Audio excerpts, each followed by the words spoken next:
would you define strategy? What is strategy in very simple terms? Well, in very simple terms, it's what's going to make a particular organization different and provide a competitive advantage. Basically, competition is destructive when companies are basically competing on the same thing. That forces competition to gravitate to price. Strategy is finding a different way to compete to create a different sort of value for the customer, which allows a company to prosper, to achieve superior profitability. What is not strategy? Simply implementing best practices, buying the latest machine, using the internet to communicate with your customers.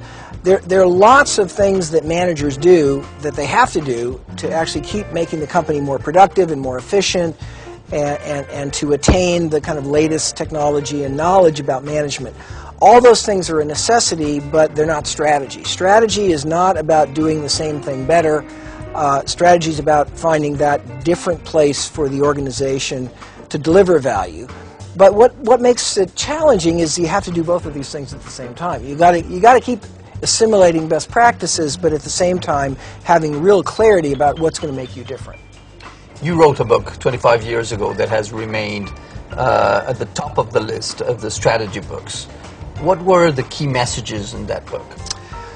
Well, I've written a number of books about strategy. I think my first really major book on strategy was a book called Competitive Advantage, and I think the really major message of that was really how to look at the industry in which you compete and how to think about what causes industry profitability and how, by understanding that, a company can improve its own position.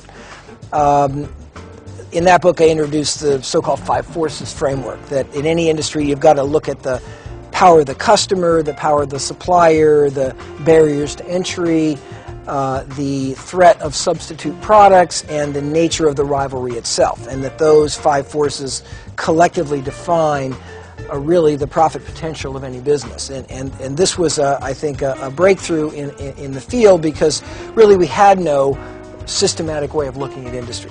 The next book was a book called Competitive Advantage, in which I really talked about how to look at a company's own position and introduce the concept of the value chain. Any company, when it competes, is simply conducting a lot of activities, marketing activities, procurement activities, service activities, and so forth. And the value chain provided a framework for understanding how a particular company was competing versus its competitors, and therefore sharpening the distinctions in terms of its position. I think if I had to sort of highlight the major concepts that have made my work relatively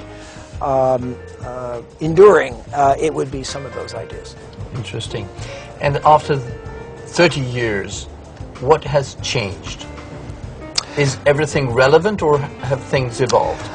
Well, I've always focused not on the specifics of how a particular industry operates or a particular company competes.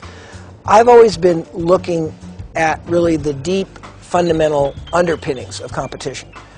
So, of course, industries are very different today than they were 30 years ago. We're much more global, there's different technology, things move at different speed, but actually the same 5 forces still determine profitability.